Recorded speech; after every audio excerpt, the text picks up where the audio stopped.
योगी आदित्यनाथ जाएंगे दिल्ली और यूपी की कमान संभालेंगे केशव प्रसाद मौर्य। उत्तर प्रदेश की सियासत में इस वक्त उबाल मचा हुआ है। योगी और केशव पर इस बयान से नया विवाद खड़ा हो गया है। नमस्कार, आप देख रहे हैं नेशन नाउ और मैं हूं आपके साथ निखिल श्रीवास्तव। यूपी की राजनीति से जुड़ी एक बड़ी खबर है। गोपामऊ से भारतीय जनता पार्टी के विधायक श्याम प्रकाश ने मुख्यमंत्री योगी आदित्यनाथ और डिप्टी सीएम केशव प्रसाद मौर्य को लेकर के ऐसा बयान दिया है जिसने सियासी गलियारों में हलचल मचा दी है। आइए इस खबर को शुरुआत से लेकर के अंत तक हर पहलू को विस्तार से समझते हैं। सबसे पहले आपको पूरी घटना बताते हैं। तो ये मामला शुरू हुआ हरदोई जिले के हरियाणा विकासखंड के मुरादपुर गांव में। यहाँ सम्राट अशोक जयंती समारोह का आयोजन किया गया था, जिसमें डिप्टी सीएम केशव प्रसाद मौर्य मुख्य अतिथि के रूप में शामिल हुए। मंच पर गोपामऊ से भाजपा विधायक श्याम प्रकाश और कई अन्य स्थानीय नेता भी मौजूद थे। इसी दौरान विधायक श्याम प्रकाश ने एक सनसनीखेज बयान दिया।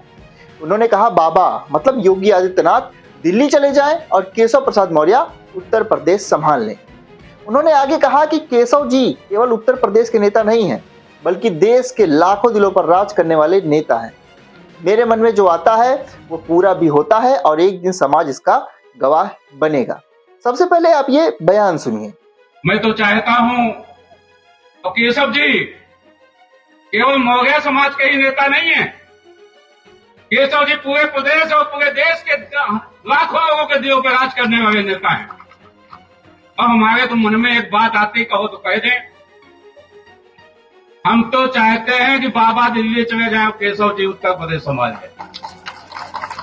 ये बयान सुनते ही वहां मौजूद लोगों के बीच चर्चा शुरू हो गई। यह पहली बार नहीं है जब भाजपा के किसी नेता ने इस तरह की टिप्पणी की हो, लेकिन इस बार यह बयान इसलिए खास है क्योंकि यह डिप्टी सीएम केशव प्रसाद मौर्य के सामने और एक सार्वजनिक मंच से आया है। लेकिन इस बयान के ठीक बाद केशव प्रसाद मौर्य का भी इस पर प्रतिक्रिया देखने को मिला। विधायक के बयान पर डिप्टी सीएम केशव प्रसाद मौर्य ने तुरंत अपनी स्थिति स्पष्ट कर दी। उन्होंने कहा कि हमारे मुख्यमंत्री योगी आदित्यनाथ जी हैं और अभी वही रहेंगे। हम लोगों के बीच ऐसा कुछ नहीं है। उन्होंने अपनी भावना को व्यक्त किया है। विधायक को उन्होंने कहा कि उन्होंने अपनी भावना को व्यक्त किया है। केशव प्रसाद मौर्य ने अपने जवाब में न सिर्फ योगी आदित्यनाथ के नेतृत्व को मजबूत बताया, बल्कि यह भी संकेत दिया कि वे इस बयान को गंभीरता से नहीं ले रहे हैं। लेकिन सवाल यह है कि क्या यह सिर्फ एक औपचारिक जवाब था या फिर इसके पीछे कुछ और छिपा है। इसे समझने के लिए हमें सीएम योगी और केशव प्रसाद मौर्य का राजनीतिक सफर समझना होगा। इस बयान को समझने के लिए हमें योगी आदित्यनाथ और केशव प्रसाद मौर्य के राजनीतिक करियर पर नजर डालनी होगी। सबसे पहले योगी आदित्यनाथ के बारे में बताएं तो वो 2017 से उत्तर प्रदेश के मुख्यमंत्री रह चुके हैं। गोरखपुर से 5 बार सांसद रह चुके हैं। कट्टर हिंदुत्व और कानून व्यवस्था पर सख्ती के लिए जाने जाते हैं। 2022 के विधानसभा चुनाव में भाजपा को लगातार दूसरी बार सत्ता मिला है। वहीं केशव प्रसाद मौर्य के बारे में बताएं तो 2017 से डिप्टी सीएम है। पिछड़ा वर्ग खासकर मौर्य समुदाय से आने वाले मजबूत नेता है। 2014 में फूलपुर से सांसद बने और 2016 में यूपी बीजेपी के अध्यक्ष रहे। 2022 में फूलपुर विधानसभा सीट से हार गए, लेकिन डिप्टी सीएम बने रहे। दोनों नेताओं की अपनी अपनी ताकत है। योगी का प्रभाव हिंदुत्व और प्रशासनिक शक्ति से है, जबकि केशव का आधार संगठन और ओबीसी वोट बैंक में है। अब अगर यह मुद्दा बढ़ता है तो विपक्ष इसे भाजपा के फूट के रूप में पेश कर सकता है। आगे के चुनाव में यह पार्टी की एकता पर सवाल उठा सकता है।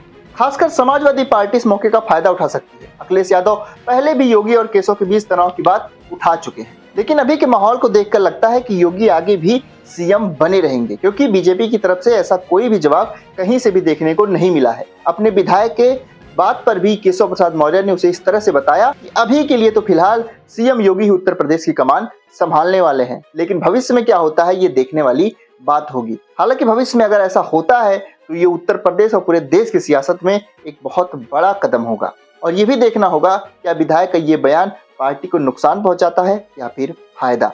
तो बने रहें हमारे साथ। ये रिपोर्ट आपको कैसी लगी कमेंट बॉक्स में जरूर बताएं। मिलेंगे अगली खबर में, तब तक के लिए नमस्कार।